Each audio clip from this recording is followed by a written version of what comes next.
Meeting for Tuesday, June 27th. It's now 1:04 p.m. So the first action is we have Jennifer Groves Allison joining remotely, so I need an approval to allow her to, a motion to allow her to join. So Mr. Elsasser first and Dr. Blair is the second. All in favor of allowing Ms. Allison to join with the sign of aye? Aye. Aye. Opposed? All right. Jennifer, you're now joined in. Thank you. All right. The next action item is the approval of the minutes of May 23rd, 2023. Need a motion for that. Ms. Williams and Ms. Coates. Any changes, adjustments, anything on that? If not, all in favor with the sign of aye? Aye. Opposed with nay? Okay, that passes. We have a couple informational items that I will turn over to Administrator Sorrell to walk us through. Thanks, Mr. Chairman. So you'll find on page 4 of the packet the workforce dashboard. This is for data through the end of May. Top third of the page, or the report, shows the number of positions posted and the applicants that we received, and some demographics related to the applicants. It's a year-over-year comparison, so May of 22 to May of this year. And there's also new hires. It's probably old hat for the committee members, but for anybody that is watching the live stream or will watch it in the future, just a reminder that hires in the month of May or any month don't necessarily reflect a position that was posted that month, because sometimes the hiring process takes more than 30 days. Middle third of the page is the current demographic of our workforce, and the lower third of the page represents and talks about separations. It shows the type of separation. It's rolling from January of 22 and comparing month over month for the first 5 months of the year. And then you can also see which offices had the most separations last May and last month. Happy to answer any questions. Any questions from the committee on this topic? Mr. Hare? This might be more pertinent to the sheriff who's here, but just I see that he's at the top of the list there. Can you address what you see as the reason for the departures? Mr.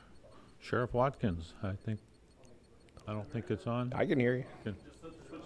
Switch. That works also. There you go. You're good. All right. That might be the reason why they're leaving. So we're only down. We're actually almost fully staffed on the deputy side of the thing, but the correction officers, I think I've talked to some of you about this. We're struggling. I think we're 13 or 14 down.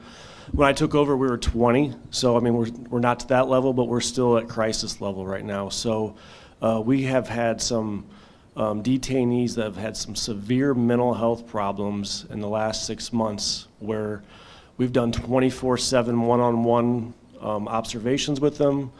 Right now, I think I have 2 people in the hospital, so our employees are getting taxed on how many hours they're working. And some of the younger ones, they're just like, I'm done. I'm not going to do this. I can go find another job. So we were leveled. We hired 6 or 7. Actually, I think we hired about 8 or 9. We leveled off, we plateaued, and then the last month and a half, 2 months, we lost 4 or 5, I think. So we're kind of right back to where we started. So we're trying to think outside the box a little bit more. We are going to probably hire 2 or 3 in the next month. So we just can't lose anymore. That's the problem. So I think I'll be talking about public safety a little bit. Some of the feedback was mental health, how we treat our people, what do we give them, mental health, wellness. So me and Captain Mathiel, we came up with a plan about 6 months ago, and I think we're going to see a significant improvement on that end of things, so that at least we're not getting that feedback that we're not doing anything for our employees when it comes to what they're dealing with every day at that job. So we're still trying. Like I said, the police side, we're doing real good. It's just corrections. Most sheriffs in the state are dealing with the same thing I'm dealing with, even on the state side, DOC and all that. So Any other questions about that? Other questions? Thank you. That was most insightful. So really puts a good perspective on the number on the sheet.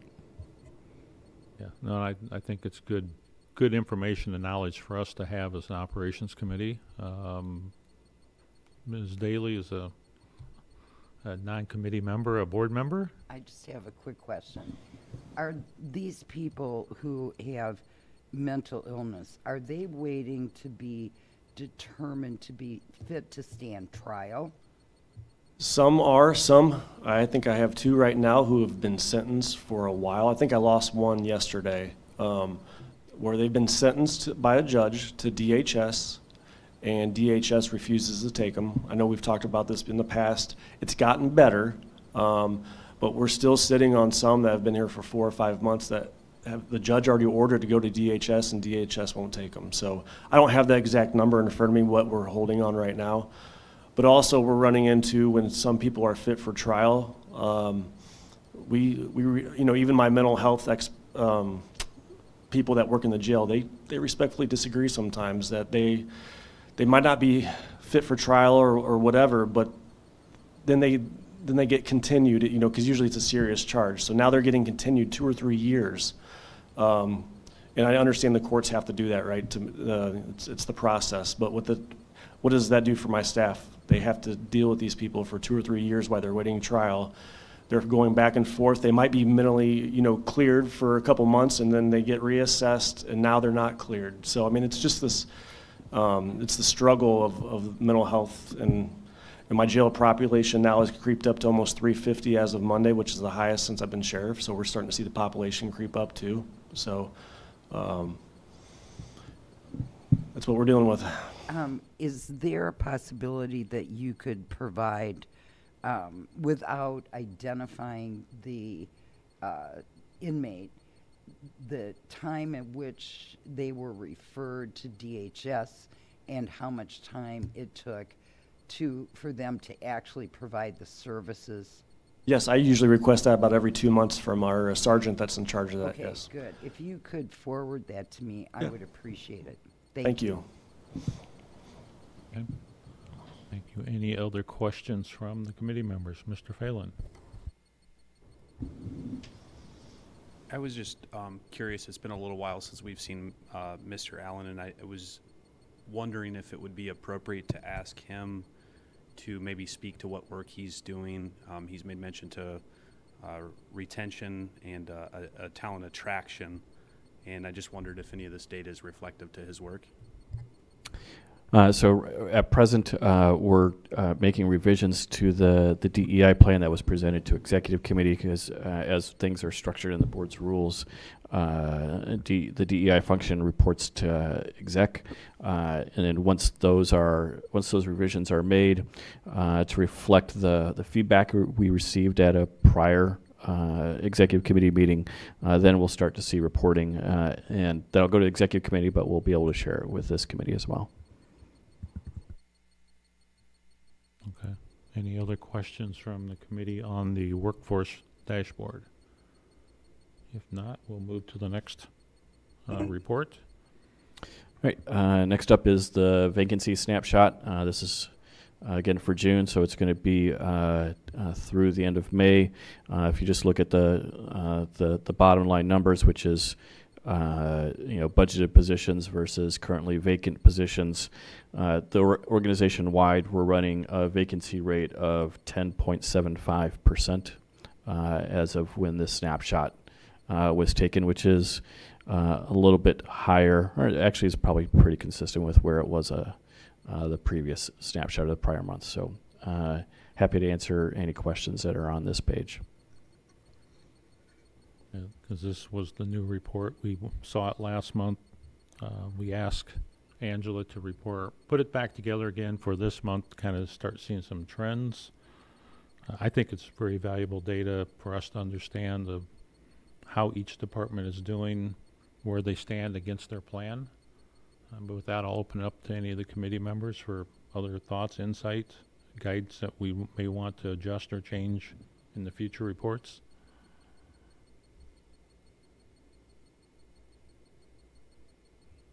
Okay. Hearing none, that'll be acceptance of the report in this current fashion. Angela, thank you for putting this together. We'll take the action of next month doing another update, and we'll finally determine the cadence, if it's monthly or quarterly, based on some trending. And again, Angela, if you have ideas or recommendations of how to further improve it as you work through it, please bring those forward. All right, thank you. All right, those are the informational items for today. The next item is a joint resolution, the 2023 Risk Management Fund, and this is an adjustment with the Finance Audit and Legislative Affairs Committee, so I need a motion to put this on the floor. Ms. Williams is a first, and Dr. Blair is a second. I will turn this over to Administrator Sorrell to present. And I'm actually going to give it to Julie, our Assistant CFO. She's the one that prepared the agenda briefing and can best explain the item. All right, thank you very much. In FY21, for just a little bit of a historical recap, the county hired Bellwether, and in that study, they looked at the risk management function. One of the advice that they gave the county was to change how we used to do the risk management function, which was transferring money from certain levied funds to the risk management fund, and to directly just levying money specifically for the risk management fund. So we accepted that proposal, we implemented it, and as of FY22, this fund is no longer qualified as a internal service fund because of that implemented change. So now we have to report that as a special revenue fund, since the primary financial revenue source is restricted property taxes. When we implemented Munis, the advice that was given to us in the very beginning was that the fund number would begin with the fund type, which usually any of these transactions of fund number changes would be completely irrelevant to the board. What we report as in the financial statements or in the budget is unnecessary to bring that level of detail. Well, hindsight's always 20/20, but we can't go backwards. The fund numbers are the one thing that we cannot change in Munis. So because of that, we have to actually reassign a brand new fund number for the special revenue fund. So because we already assigned that budget to the old fund, what is before you today is a resolution to actually move those funds appropriated to the old fund, which was 5112, and move it to the new fund, which is 2110.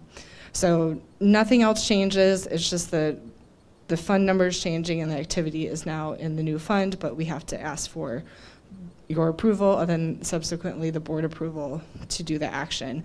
And then once it's approved, assuming that there's no rejections of that, then we'll move all that activity also. And it will be seamless. All right, I think it's pretty straightforward. I'll call it record cleanup or some improvement, but I'll ask the committee members, do you have any questions on this?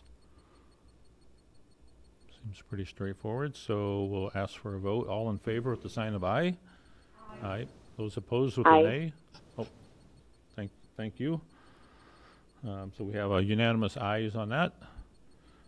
The next item is a resolution, the revised 2023 Comprehensive Human Capital Management Strategy RFP. So I need a motion to put it on the floor. Dr. Blair?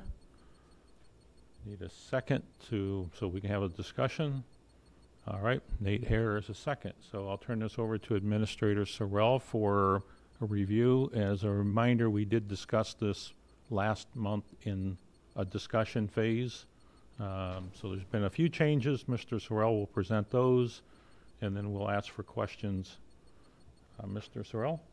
Thank you, Mr. Chairman. I'm actually going to have Assistant County Administrator Musselman give that summary. She's the one that prepared the revised agenda briefing. She's also the one that's been working directly with the recommended vendor. We'll be happy to answer any questions afterwards. All right, good afternoon, everybody. I tried to update the agenda briefing to show the differences in the scopes, so I'm just going to give a real quick overview, and then if you have any specific questions, I'm happy to answer those about the differences. At the committee's direction last month, we went back to Ernst & Young, which is our selected vendor for the proposed project, and asked them to revise their proposal to amend the scope. So what we did was we removed the union positions from scope number 1, so that made the study focus on our non-union hourly and non-union management positions. So that reduced the scope from 650 positions to about 240 positions. So it reduced it by about 2/3. In addition, then we kept scope 2, which was to evaluate the elected official salaries. And then we asked for 2 different options, if you will, related to that scope. So the third component of the study was to do kind of a value-added recommendation regarding not only the salaries, but the non-medical health benefits, and looking at how the county stacked up against public and private sector through those databases that Ernst & Young has available to them that we don't really have available to us and admin and Angela and her team. And so that last component then was taking the data that they were able to get through that study and then making a recommendation to the county to say, okay, here's the areas that we think you're doing really well, and here's the areas that maybe you need to restructure your compensation packages related to benefits for recruitment and retention. Having said all that, we then recognized that we had $300,000 in the budget for this year. The revised dollar amount, because the scope was reduced, was then reduced from $450,500, and they came back and said that the total for all of it would be $391,500, but we would be able to split that out between the 2 fiscal years because we asked them to revise it. That really kind of delayed the project by a month or so, which meant that the final project would not be, data would not be returned until October, November. And so to get the recommendations in terms of moving forward with that last component of the scope, that would be pushed out into Q1 of 2024 and something that we would budget for during the 2024 budget process that we're undertaking now. So with that, the recommendation that we have before you in the resolution is to approve option B, if you will, which would be to award the bid to Ernst & Young and spend the $300,000 that we already have budgeted this year for scopes 1, 2, and 3, and then have the recommendation component of that done in Q1 of 2024. And I'm happy to answer any questions about the change in scope and anything else that you might have. Questions, Dr. Blair? So I don't know if this goes to Scott or Shauna, but tell us why you think this is really valuable to the county. I'll start, and Shauna, please add anything that I either leave out or your own words. You know, I think there's value to the organization from a couple of different perspectives. First, this study addresses 3 of the 19 goal statements that are in the strategic plan. The board will go through the adoption process a month from now. So you're taking into account the strategic direction of the organization that this body has pointed forward at.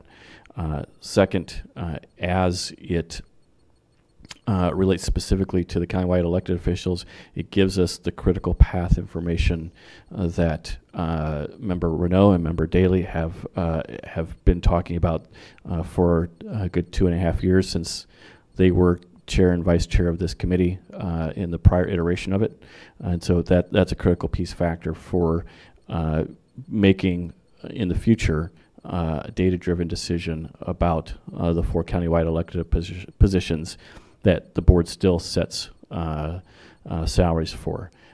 Third, this study is a critical path step in defining where we are today and what we need to do to be able to achieve successfully the statement of being an employer of choice, which the board has been talking about for upwards of a decade. Historically, that's been defined as a smaller workforce that is paid better, but there really have not been any studies or data collected to define that and then determine how we're going to implement that so that we can actually achieve the things that we have talked about as an organization and you as a board for upwards of a decade. Fourth, we know that we do offer good benefits, but we don't know if those benefits are just the right amount or not rich enough, or maybe in some cases too rich. There are, we just talk very briefly about holidays. The state of Illinois has 14 holidays. We have 12 holidays. 11 of our 12 overlap with the state. The federal government has 12 holidays as well that have some overlap, but are not the same as ours. As we move towards there being an increased number of state or federal holidays, whether it be Election Day going forward or Juneteenth, what are best practices that our peers are doing to address how to manage that? Because the default solution of just increasing the number of holidays that we offer is not as easily implemented due to collective bargaining. And there may or may not be, because we haven't talked about it, there may or may not be consensus as to across this entire horseshoe as to whether or not you would want to add holidays, or if you did, would you want to make it a one-for-one trade? Those types of policy discussions haven't been had, and this study is a tool to give the board information and the administration information to be able to have educated and informed discussions about those types of issues, and that's just one example. The other benefit, I would say, the fifth and final, the benefit of this project and this study will be to give us a clear path as to where we are for our unrepresented positions, both hourly and salaried, in terms of where we are competitively in the marketplace for those positions. I think at a high level, those 5 items are the critical path for me, the reasons why we should be doing this. Shauna, anything you want to add? Or I would just add, last month we talked about the bandwidth of the HR team, and I think it's not just about the bandwidth, it's about our access to the data. We cannot go to Caterpillar and say other public sector employers, yes, we can file FOIAs, but we are very limited in the type of private sector data. And over the years, we have heard from multiple board members that they would like to see that type of information, right? That's very valuable to us, and we just don't have the access. So even if we did have the bandwidth, we don't have the access or the systems to be able to gather that information. And so I think, in addition to what Scott said, that access component is one of the reasons why we were interested in this type of a study, for us to be able to have access to that data we don't now. We do have that through our health plan consultant for the health insurance related data, and we undertake that every year. There's the XyWave system, which looks at health plans across local, state, federal, and like-size organizations, and so we already are able to gather that data on the health plan benefit side. But we have kind of information gap, if you will, in terms of the non-health plan related benefits, and that this scope was partially intended to help fill that hole that we currently have. Any more questions, Dr. Blair, before we go to others? Okay. Other committee members, questions, comments? Mr. Phelan. One question, and I hate to put you on the spot, Scott. I didn't previously ask. Do we have any idea how long this data would actually be relevant to the workforce? So the way we structured the RFP and the way that Ernst & Young has submitted their proposal is it would give us a snapshot in time, but then it would give us the recommendation sets would give us the tools so that we could then present to you on an annual basis the adjustments that we should make to the various wage scales that are being studied. And then it's a budgetary decision and a policy decision of the board as to whether or not you want to keep pace, or because of extenuating circumstances, we do something less than that on an annual basis. Any other questions from the committee? Member Hare. I guess I'm trying to characterize the overall process, not the specific process, but we have this big pot of money that we budget for salaries, and this will help us determine how much of the pot to give to different people, if that might be overly simplifying it. It's that, but it's also more than that, Member Hare. It's also for the unrepresented positions. It's going to tell us, are we paying position X? Is the wage scale for position X, so starting salary, midpoint, top end, is that consistent with the market for that position, both in comparable public sector organizations regionally and the private sector? It's looking at what we currently pay each one of those positions, and do we pay them the correct amount, not enough, or too much? And that's the not enough part of it is the risk that's inherently involved, and that's just the wage component. That's one of the scope items, and it's the largest, but it's not the sole scope item. The other component, there are two components. Obviously, deal specifically with the 4 countywide elected positions, which are carved out. But the third scope item, which really applies to everyone and is from my perspective, is valuable as well, and highly valuable as well, is the benefit analysis. So, are we offering, from a non-health insurance perspective, are we offering the correct number of amount of PTO, and are the rate at which that PTO is accrued, is that where we should be? Are there non-health insurance benefits that do have that are not wages but do have some monetary value? Are we offering what the industry offers? Are we not? Are we offering more than what the industry offers or not? And at what levels? Example might let's use from an attraction and retention standpoint. Let's talk for a second about the juvenile detention center. So youth development specialist positions at the JDC are required by state statute to have a bachelor's degree.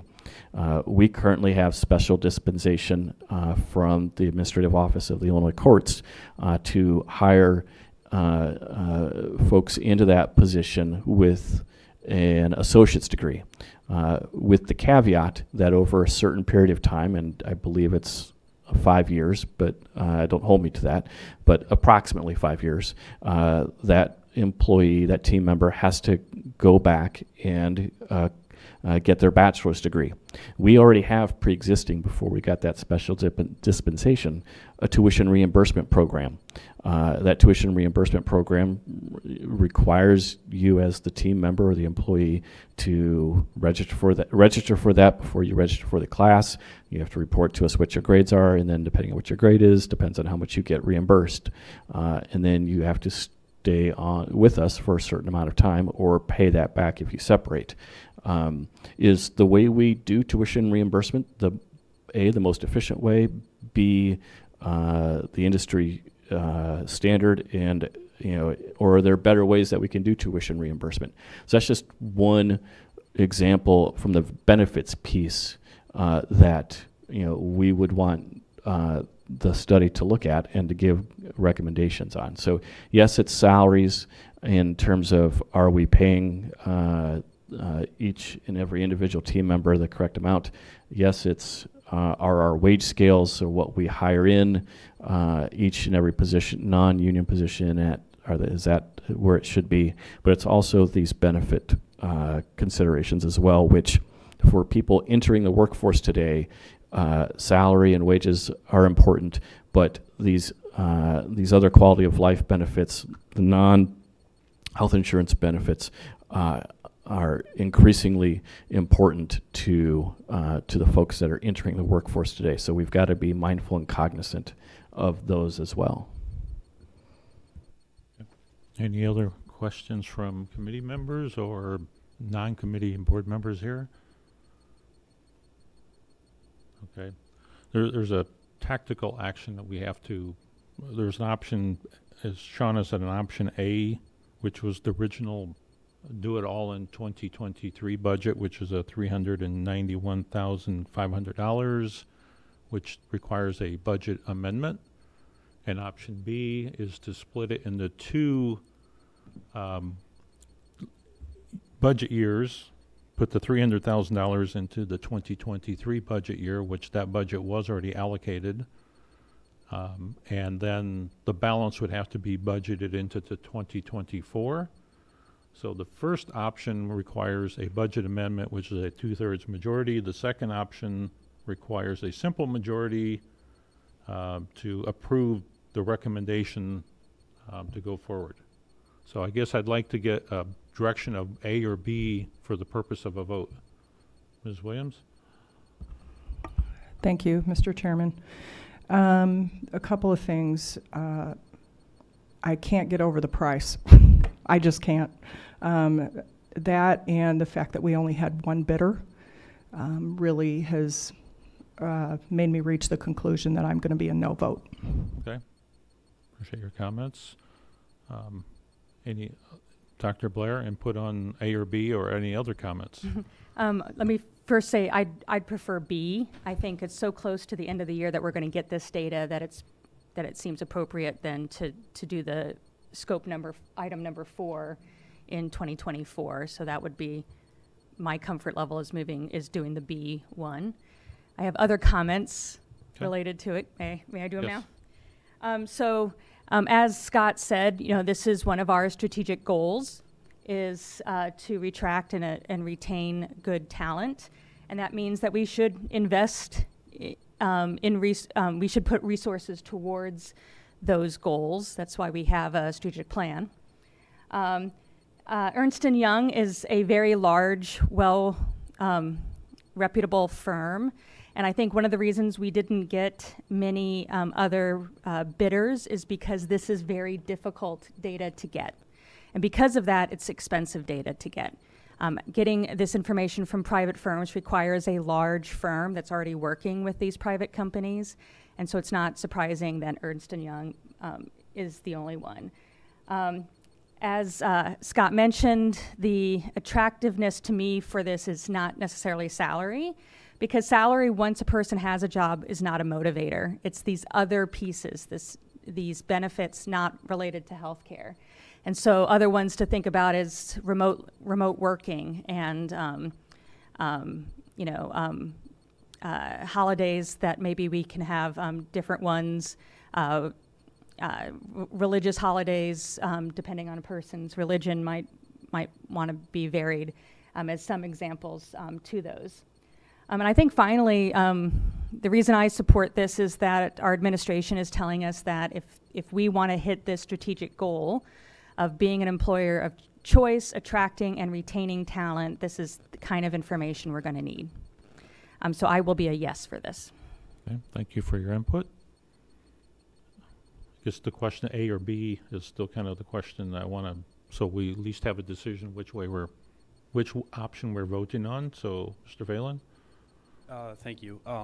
Just want to say, similar to what Member Williams said, I will not be in support largely because of the cost associated to this.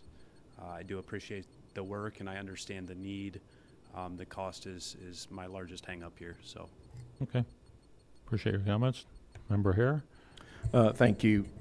My no vote is kind of counterintuitive because actually it's a vote of affirmation in Scott and Shauna that I think they can make the leadership decisions they need to make without the data. And I know there's a long story I could go into and get deeper into it, but I just want that to be reflect that I know the bandwidth and whatnot, but I have confidence in the leadership that they can make the decisions that will ultimately lead us to be an employer of choice. Okay, thank you for your comments. Anyone else have comments? Mr. Elsasser, any comments? Oh, okay, he doesn't talk, that's all right. So you want, can we just vote on both of them, or do you want to vote on? No, we have to decide which one. We need a motion of which one to vote on. Okay. I So don't mind voting on either one. Everybody knows how I'm going to vote, so. That's not a motion, Brian. I'll make a motion to put it on the floor. I mean, But it's on the floor, so so I need a motion to Well, either the vote only- for A or B I option. would make a motion to put on B because Member Blair's already said she will support that one, and she's not going Okay, to support so we have Member a motion and a second for B. We'll just, and Ms. Allison, are you able to hear most of these comments?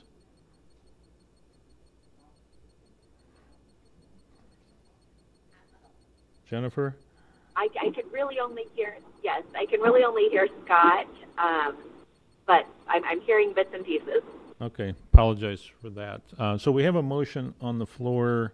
Mr. Elsasser put a motion on the floor to pick option B. It was seconded by Dr. Blair. Option B is the one where it's an approval for the $300,000 in the fiscal year 2023, and the balance would go into the 2024 budget. So right now the vote would be who's in approval, or taking a vote to approve the motion to select option B. Can we do a voice vote on that? All in favor of option B. So if you don't pick option B as the default option A, I'll ask our... We need to vote on that. All right, so if option B is not selected, then we'll have another motion for option A. So all in favor of option B with the sign of aye. Got 2 ayes.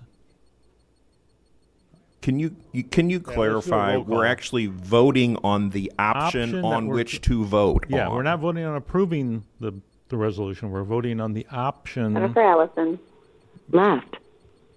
I scared her off. So Give her a second to come back.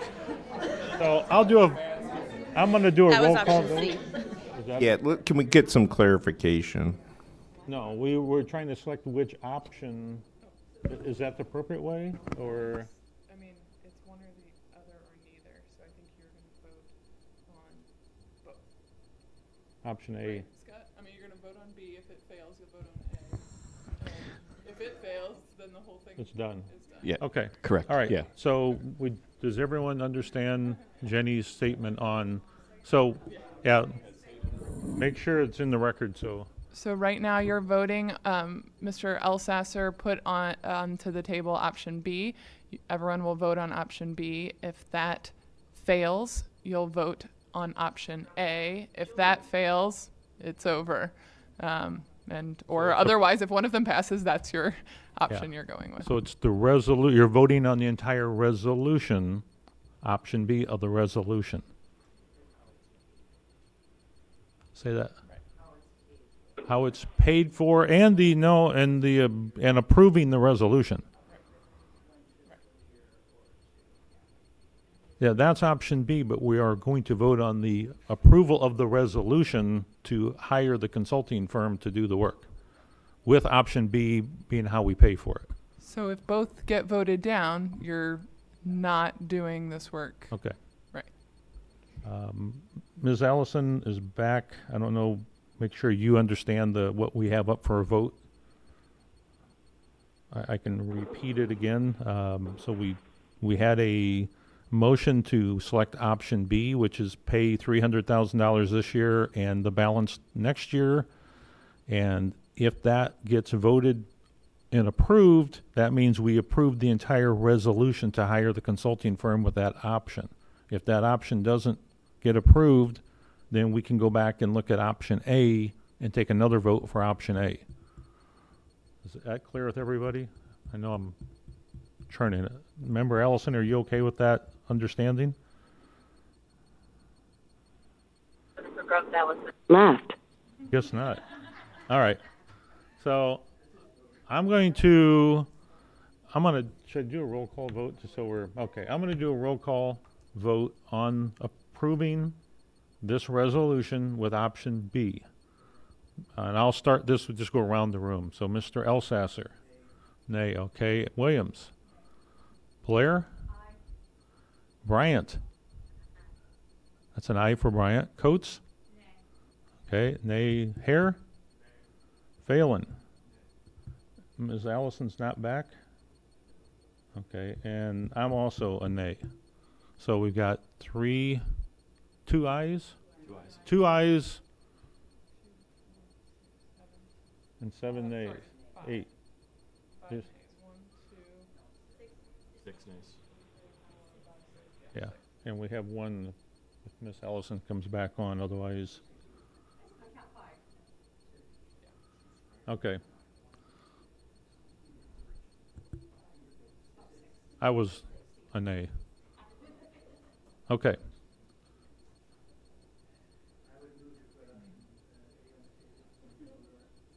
Okay.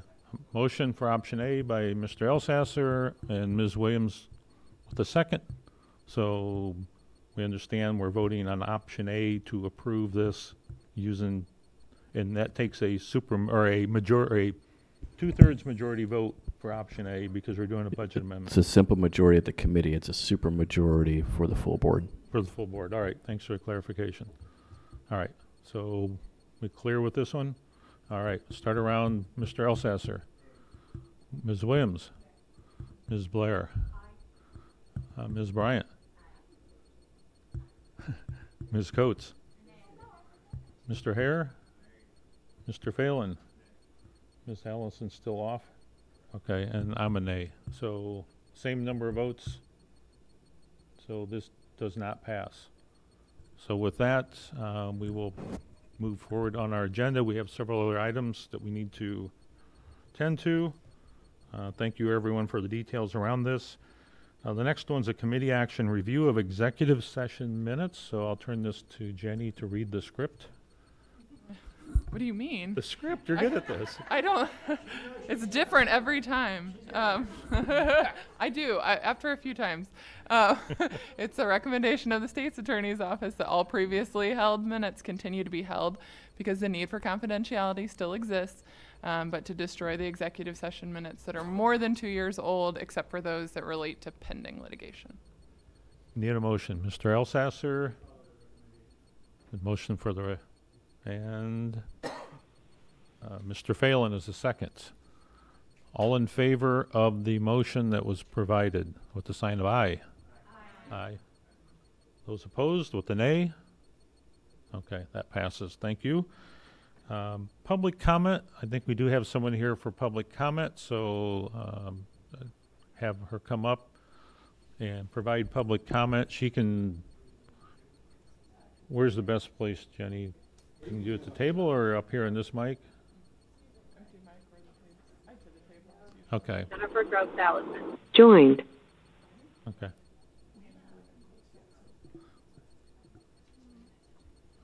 So, okay. All right. So, no, we're just, all right. So if you would just state your name, and again, we'll try to keep this to a minimum. And, all right. And you can.